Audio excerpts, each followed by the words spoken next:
Michael Nadeau, welcome. Tell me a little bit about your inspiration for this. Well, I don't go back to the 80s, but it was 1992. I was at the University of New Hampshire, signed up for this class. It said business consulting. I thought, oh, that'd be cool. Maybe I get a job someday. I'm not going to play hockey the rest of my life. It's too small. And so I signed this class. They sent me and, I don't know, 5 or 6 kids to a staffing company. Walked in, they handed us a stack of resumes and said, call these people. What do I say? They handed me a script. Looking for a job, contract to perm.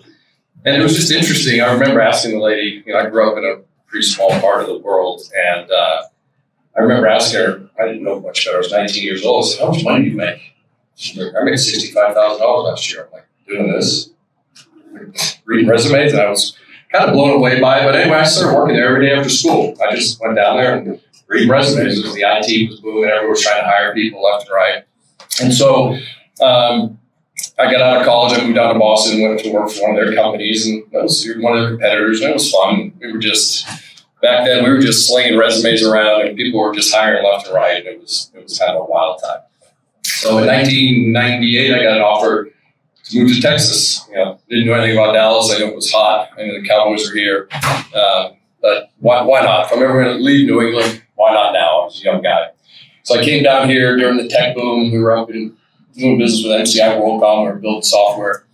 And I started to get more experience on software development, just sort of understanding the process and how technology was built.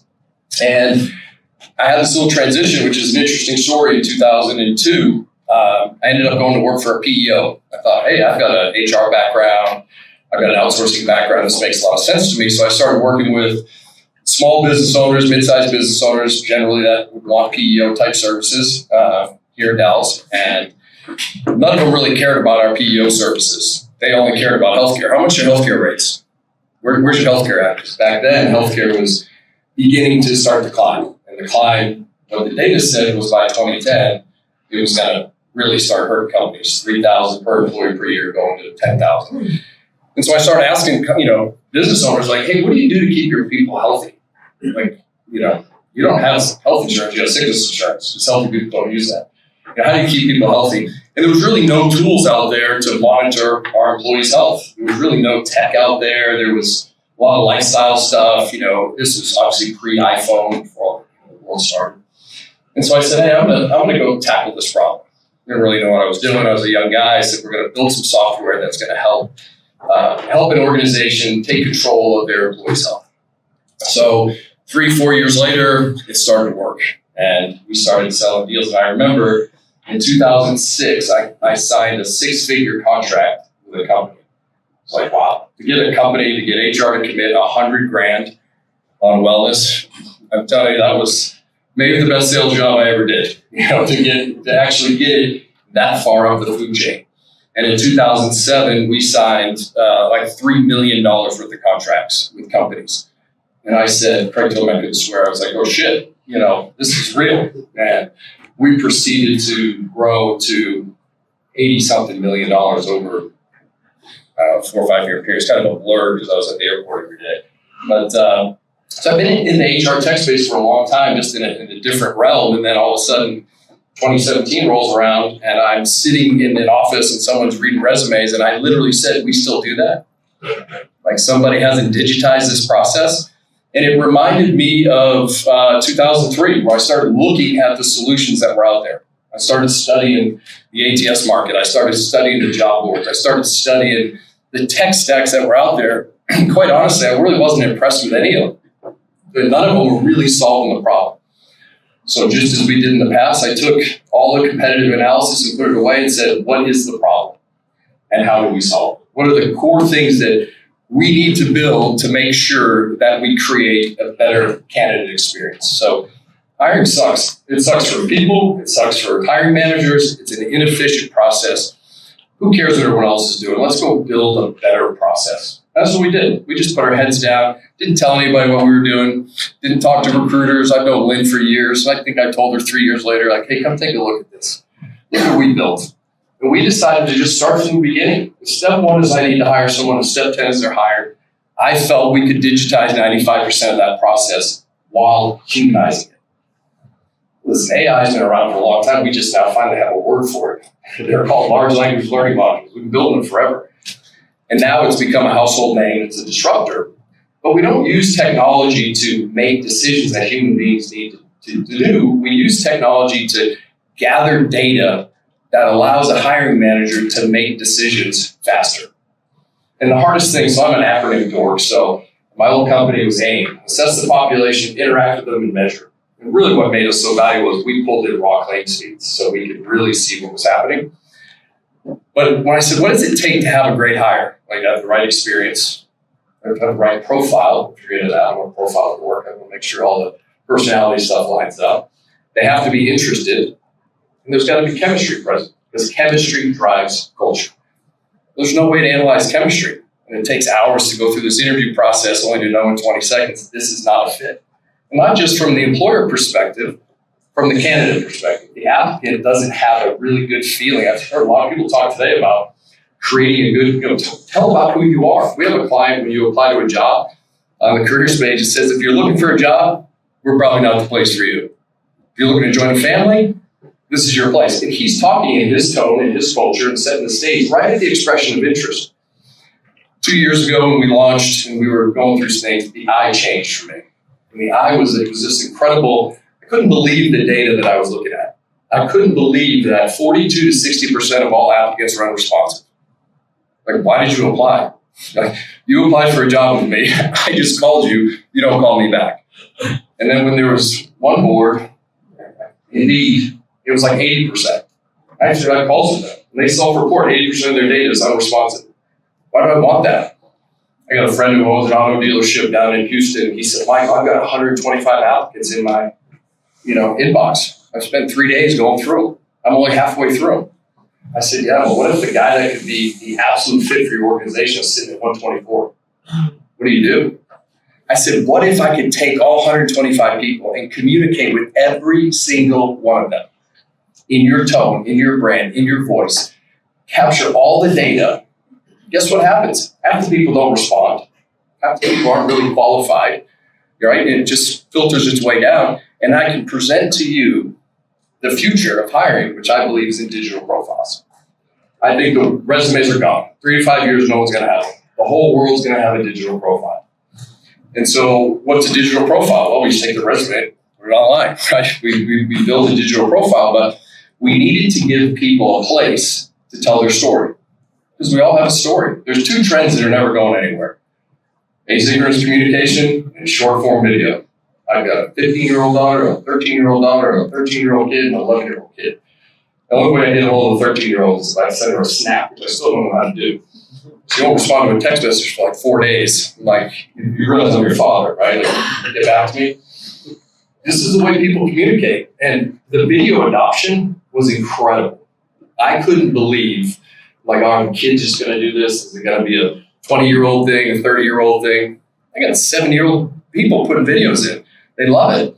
So in order to fix hiring, we didn't just have to fix it for employers. We had to give applicants a better experience. And I saw the stat earlier that said 58% of people are unhappy. I read a very similar thing. So if you're unhappy in your job, what do? Do you change your LinkedIn profile to open a network? You're fired. That's what happens, right? I find Allie's resume on Career Builder this afternoon. We're going to have a tough conversation, right? So she's kind of stuck in her job. There's no private way to look for a job. There's no way to control your content. So we built Cnect for people. We built a separate ecosystem that gave candidates an actual experience where they control their content. Writing resume sucks. Nobody likes doing it. It's hard to remember all the great things you've done. There's no way to separate yourself or differentiate yourself from that stack of resumes. Zero. You're just in the mire, hope someone sees it. Hope you have the right keywords, hope you have the right things they're looking for. First and second round interviews, they are a thing of the past. They are. You can engage with people digitally and create a human experience. We built into that same company's process. As soon as the person gets through the second swim lane, they get a video from the hiring manager. Hey, thanks so much. I'm really enjoying getting to know you. I've got a couple more questions for you. By the way, if you have any questions for me, go ahead and put them down here in the discussion tab. It's all automated. Very human, 0 human time. 100% candidate engagement. Everyone knows the fourth thing about hiring that candidates absolutely hate: lack of feedback. Lack of feedback. Number one complaint. Give everybody feedback, even if it's the bad news. Write it in your tone, in your company's voice. Use the machine, use technology to drive your process in your tone. AI shouldn't be making decisions. AI should be assisting in collecting of data to allow hiring managers to make decisions faster. And then finally, people were asking me, are you building the next LinkedIn? Maybe. Don't worry about it. I'm just worried about fixing the problem over here. So we decided, hey, Cnect is private. It's unsearchable, right? For people.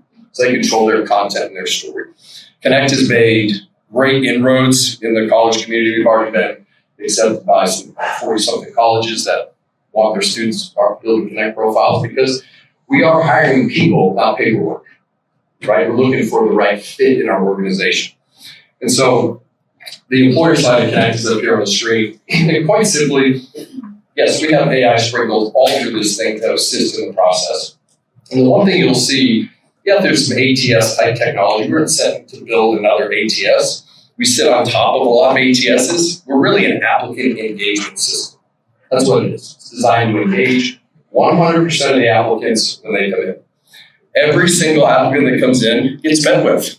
And I can tell you, here's the eye, the story about the eye. If 10 people apply to a job right now, and the machine, the system, the processes that were put in place engages with everyone, and 6 of them don't get back to you, they weren't interested.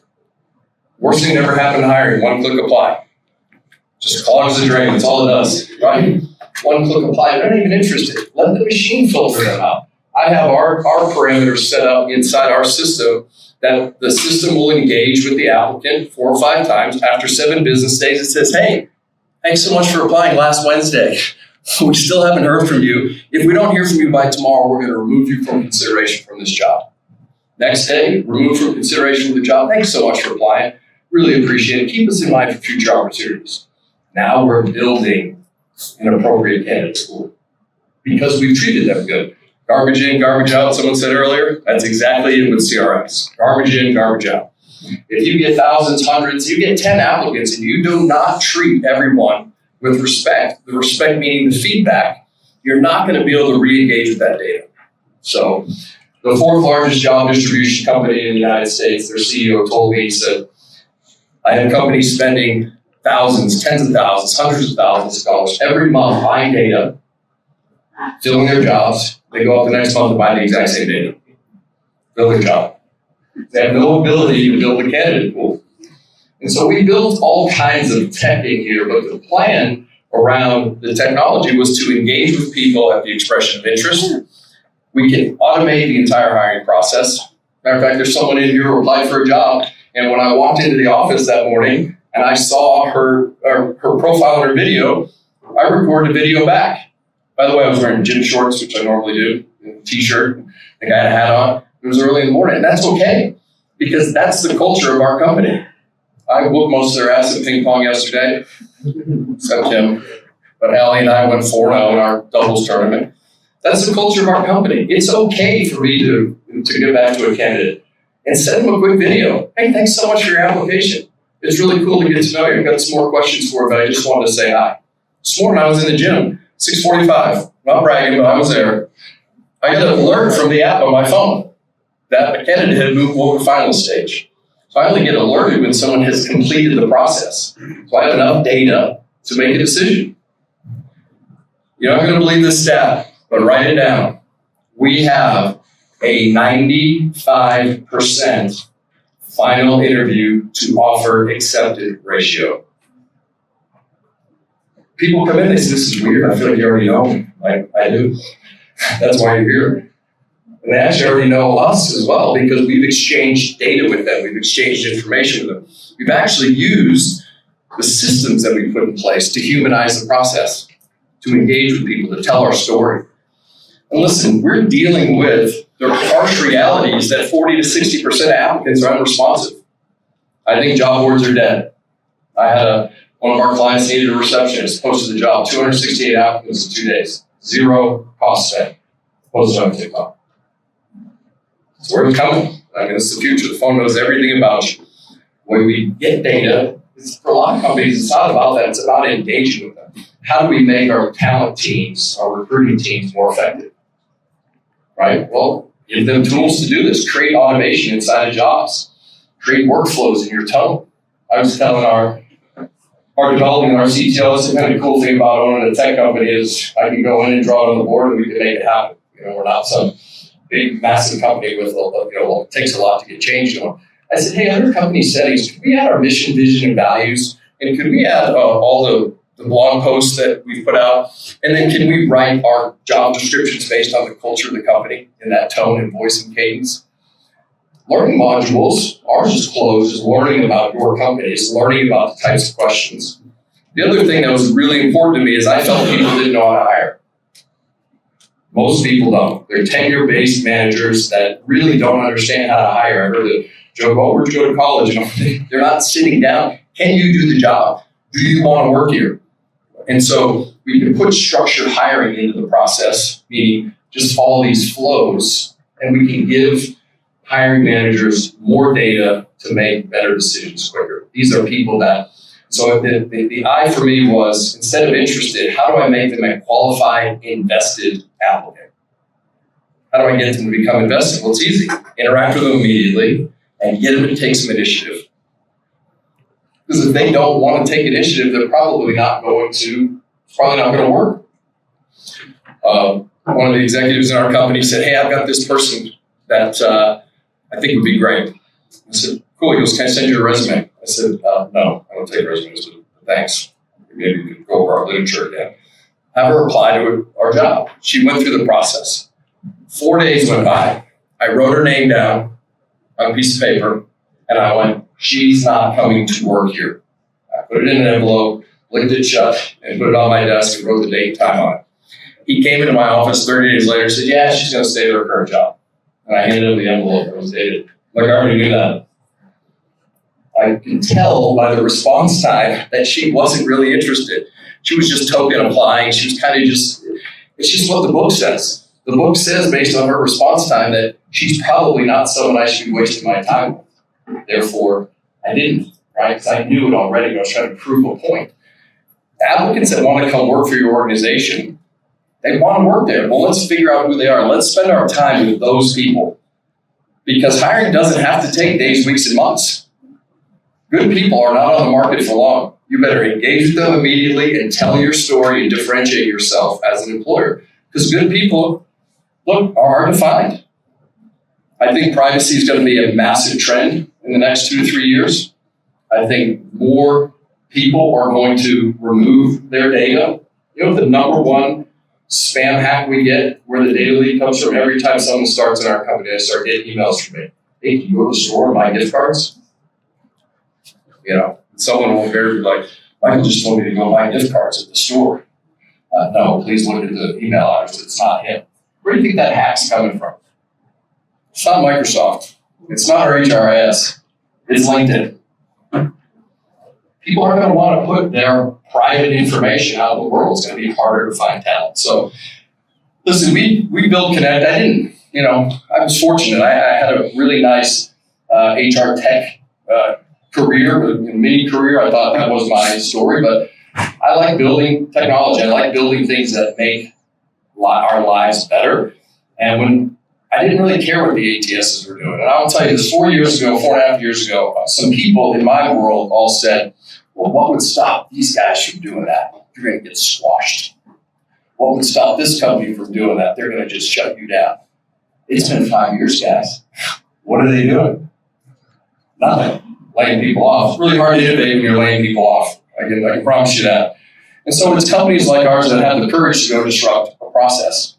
And in order to fix hiring or make it a better experience, we just had to look at the entire process. Everything that's been said here today is so spot on and accurate.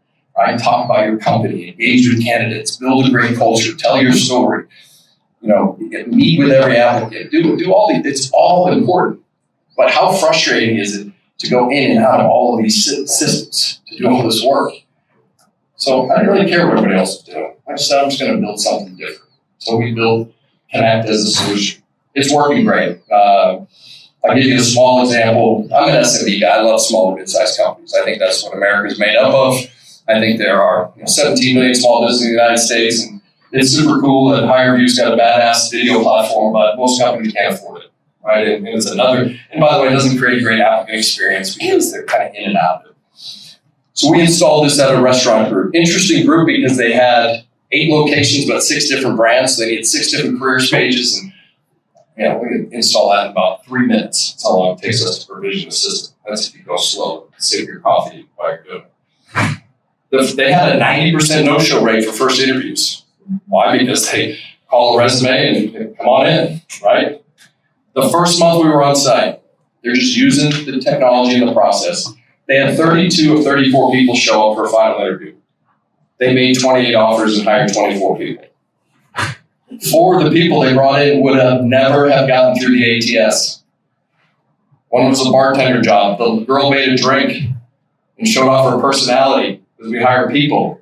We hire capabilities sometimes. And it's not specific for every role. I don't want someone who thinks they're capable of being a doctor. I'd actually like to know that they're capable and they've got the certification. But there are jobs, 52% of jobs in the United States are low to no skill jobs, where we want to find people that fit our culture. And our routine, the culture of your company is driven by the chemistry of its people. And yet there's no way to figure out if you're the right person for me. I always joke around with kids. I say, I don't care what she looks like on Friday night. I care what she looks like on Monday morning when she's late for work. Right? There's an old recruiting joke, and I'll kind of end with this. And it was, I don't get it wrong, so I'm not a comedian by any nature, but it's the guy dies and he goes and sees St. Peter. He says, all right, here's the deal. You got to go take a tour up there. You got to go take a tour down here and come back and tell me where you stay. He goes up to heaven, walks around, harps, we're just hanging out. Quite honestly, it's boring. People just, they are great. Goes down to hell. It's like a Vegas party. Things are fantastic. Pool party, music, everyone's just having a blast. He goes down, he goes, hey man, to be honest with you, I'm gonna go down there. It looks a lot more fun. Goes down there, lock him up in a fiery pit. He's like, what happened? Oh, we're just recruiting. That's the reality. We put on our Friday night looks. But what is life like Monday morning in your company? Tell that story. Tell the story. Man, here's a video of me at 7:30 in the morning with my baseball hat on. I'm just getting to the office. I want to thank you for your time. We're at 7:30 at night when I'm trying to get out of here, go home, kids. So it's being able to tell your story, allowing people to tell their story, and allowing companies to tell their story. That's the future of engaging employees. And so, we have mobile apps and all these things, but I think in order for hiring to progress for not just companies and people, we just have to look at the experience. And that's really what we're about. We're an experienced organization that looks at utilizing technology to improve the overall experience of the applicant. Okay, I'm a huge fan of all that. Thank you, Michael. That's fantastic.